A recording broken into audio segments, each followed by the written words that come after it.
Bonjour, aujourd'hui on va voir des rosiers qui grimpent dans des arbres.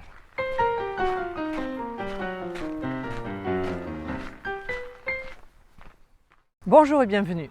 Cela vous est peut-être déjà arrivé. Vous vous promenez dans une roseraie et vous tombez en arrêt devant l'opulence d'un rosier qui porte un véritable nuage de fleurs. Une masse colorée, parfois délicieusement parfumée. Ça bourdonne de partout et vous rêvez de reproduire la scène dans votre jardin. Hélas, ce rosier est installé sur un vieux mur, une grande arche ou une pergola et vous n'avez pas la possibilité de faire la même chose chez vous. Ou vos massifs sont très beaux, mais vous trouvez que les floraisons se passent tous un peu au même niveau et que ça manque de verticalité. Alors peut-être que vous avez la chance dans votre jardin d'avoir un, voire plusieurs arbres d'âge et de taille différents, et pourquoi pas installer un rosier et le faire grimper dedans. Il y a plusieurs sortes de rosiers qui s'y prêtent, et commençons par les plus impressionnants. Ce sont les grands rosiers lianes, ou on les appelle aussi par leur nom anglais des ramblers. Et derrière moi, vous avez Apple Blossom, donc la fleur de pommier, qui habille pas un pommier, mais un grand et vieux poirier, et c'est vraiment impressionnant. C'est une floraison un peu plus tardive que les autres rosiers, et ce support d'arbres anciens pour Apple Blossom est absolument indispensable. Surtout si vous plantez ce genre de très grands lianes, comme vous connaissez peut-être Bobby James ou Paul's Himalayan Musk, Wedding Day, ou encore l'énorme Kiftgate ou les rosiers de Banks qui peuvent parfois atteindre les 10 mètres. Bon, on n'a pas tous un très grand arbre, mais vous avez peut-être un petit prunus comme ici, et à ce moment-là, essayez les petits rosiers lianes. Alors là, la frontière entre grimpant, liane devient un peu plus floue, mais ce sont des rosiers qui n'atteignent pas la taille des grands géants, mais qui ne sont pas tout à fait non plus des grimpants classiques, c'est-à-dire ils sont beaucoup plus souples, ils produisent beaucoup de nouvelles pousses très régulièrement de la base, et puis ils peuvent quand même grimper quelques mètres aussi. Mais on peut aussi très bien les conserver comme des grands arbustes, ou comme ici, les tailler et les guider de manière à ce que le rosier fleurisse vraiment de haut en bas. Donc là on a Guirlande d'amour que je vous ai déjà présenté et il s'y prête parfaitement. Donc vous voyez, il grimpe, mais il grimpe modérément et il n'étouffe pas ce petit arbre. Quelques mètres plus loin, il y a aussi Mademoiselle des Minuit que je vous ai aussi déjà présenté. Là, c'est déjà la fin, il a tout donné. Alors là, je l'ai fait grimper dans un arbre qui est mort l'année dernière. Quand je l'ai planté, l'arbre était vivant.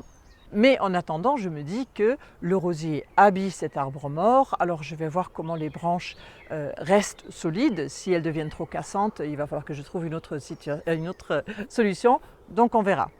Mademoiselle de Minuit ne fleurit qu'une fois, comme mon grand chéri derrière moi, Dentelle de Malines, que je vous présenterai dans une autre vidéo. Mais le spectacle est d'une telle beauté que j'accepte volontiers de l'attendre 11 mois sur 12.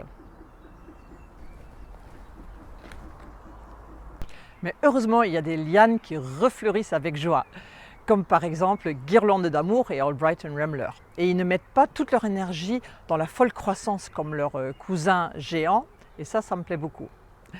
Parmi les rosiers lianes remontants, vous trouvez par exemple Euroville, là derrière moi.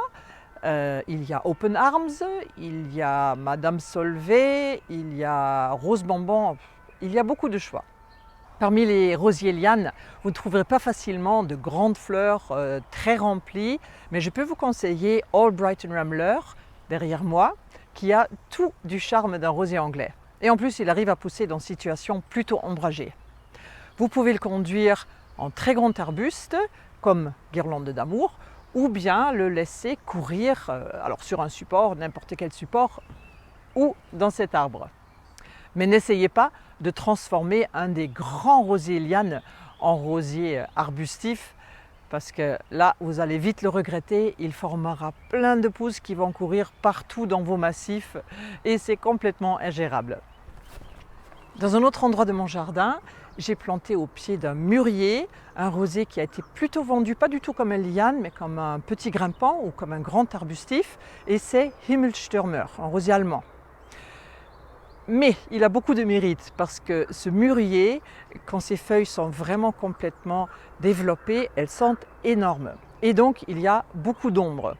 et il arrive à pousser, très bien, il fleurit. Par contre, il n'arrive pas vraiment à se faufiler entre les branches parce que tout là-haut, et bien là, il n'y a pas assez de lumière. Donc il reste plutôt au stade de rosier arbustif devant cet arbre et c'est très bien, mais ce n'est pas l'effet que j'avais recherché. Donc ça fait un rosier devant un arbre, mais pas du tout un rosier qui grimpe. Il faut donc très bien choisir son arbre. Solide, comme je vous ai dit, et puis avec un feuillage pas trop dense ou une ramure bien espacée. Un autre exemple dans ce pêcher pousse Alexandre Giraud, un exemple de rosier qu'on choisit pour son nom. Et lui reçoit assez de lumière parce que le pêcher n'est pas aussi dense que le mûrier et il pousse parfaitement bien et on a l'impression que le pêcher est garni de petites boules fuchsia et cela pendant 3 semaines. Ou bien mon Pink Cloud que je vous ai déjà présenté qui arrive à grimper dans ce clérodendron parce que c'est un arbre qui forme son feuillage très tardivement. Et ça laisse à Pink Cloud le temps et la lumière pour se développer et former ses fleurs. Donc choisissez aussi des rosiers qui sont capables de supporter un peu d'ombre bien sûr. C'est le cas de Madame Alfred Carrière que je vous conseille d'ailleurs vivement et qui grimpe à la roseraie du château de Canon sur une structure en métal qui imite un arbre et l'illusion fonctionne pas mal. Ça aussi, ça peut être une autre idée.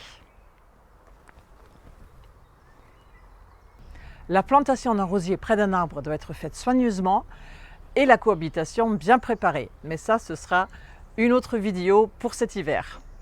Je vous ai donné envie de réaménager votre jardin.